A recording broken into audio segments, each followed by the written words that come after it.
Okay, so we just spent the last couple of days messing around with gases in a box. So I'd like you guys to now formally put some of this stuff into your notes. This is the beginning of thermodynamics or thermal physics.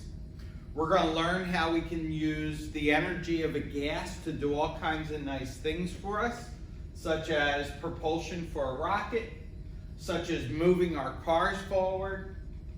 We're going to learn how we can use gases in a cylinder to do things like refrigeration and air conditioning.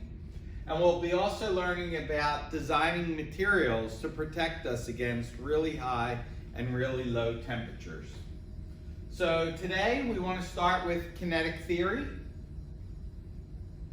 We want to have you start by drawing a box of gas molecules, just like we were looking at for the last couple of days.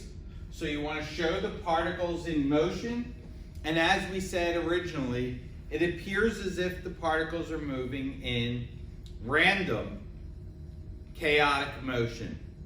And they are. Their speeds and their directions are random, but in that randomness there is some pattern. It's not just any old speed that they could be moving. So there are random speeds, but some of those speeds are more likely than others. The pattern of randomness was found by these two people independently.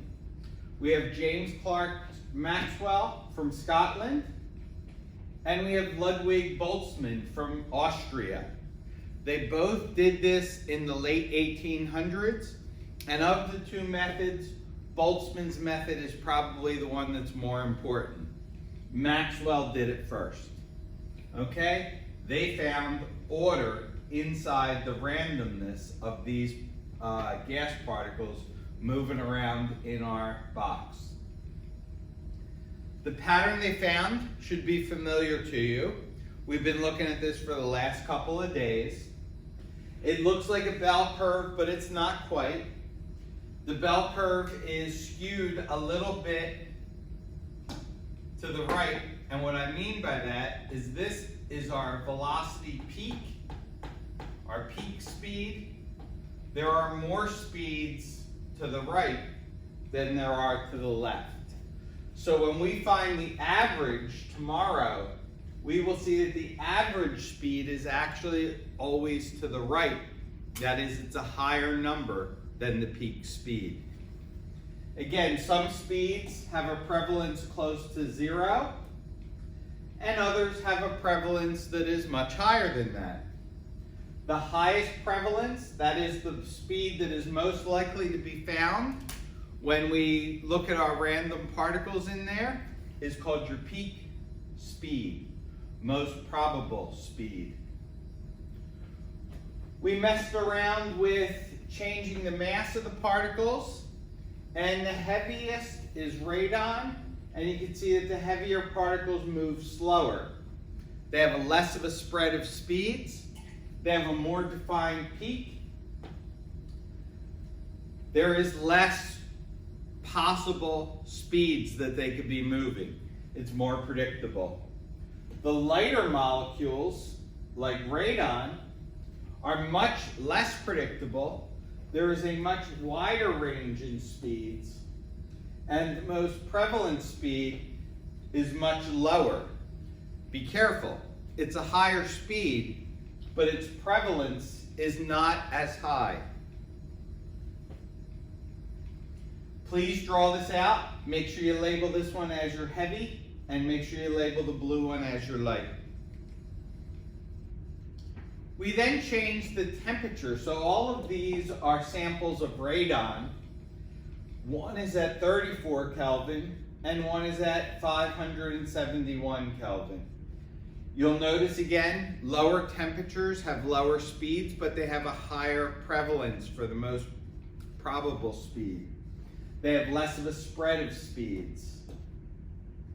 If we had 0 Kelvin, I hope you realize that all the particles would be at 0 meters per second. All right? So that was changes with temperature. Again, make sure you draw this out. Make sure you know this is the cold one. And make sure you know this is the hot one. I haven't really said this explicitly yet, but I want to make sure it's clear that these patterns do not depend on how big our sample of gas is. Whether it's a small little fish tank or a giant room, so long as it's radon at that temperature, we will get the same pattern. Okay? Nowhere does it tell us the total number of particles, just the probability or the likelihood of finding different speeds. Okay, we graphed out a couple of things. We graphed out speed versus temperature, and we got a square root graph. This showed us that we needed 4 times the temperature to double the speed. The thing about this is this shows us that speed is not directly connected to temperature. Worse than that, if you change to a lighter gas, you would still get the same graph type, but you'd get a different graph constant. So this graph is not so helpful because every different type of gas is going to have a different graph constant, and it's not easy to relate temperature to speed. This is a much more useful graph. This one we are relating temperature to kinetic energy. Now we get a proportional graph, we get a direct relationship. We get y equals mx. The y is the kinetic energy of the gas molecule. The temperature is in Kelvin. And the beautiful thing is every single gas will have the same slope. That slope is called Boltzmann's constant. Okay, Boltzmann's constant is that slope. Every single gas has the same relationship, so this works for all of our different samples. Boltzmann's constant is found right near the bottom of your reference sheet, 1.38 e to the negative 23rd. If you want to find the kinetic energy, you just take the temperature in Kelvin, you multiply by Boltzmann's constant, and you'll get your kinetic energy in joules. If you then wanted to find the speed, you would plug it in here to our normal kinetic energy equation, and then we'd have to put the mass not in AMU, but in kilograms to find the speed.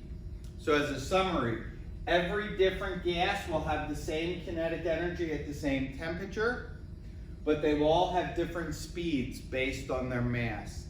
The heavier one will be moving slower, and the lighter one will be moving faster. So I hope this helps to bring together a lot of the things we saw over the last few days in lab.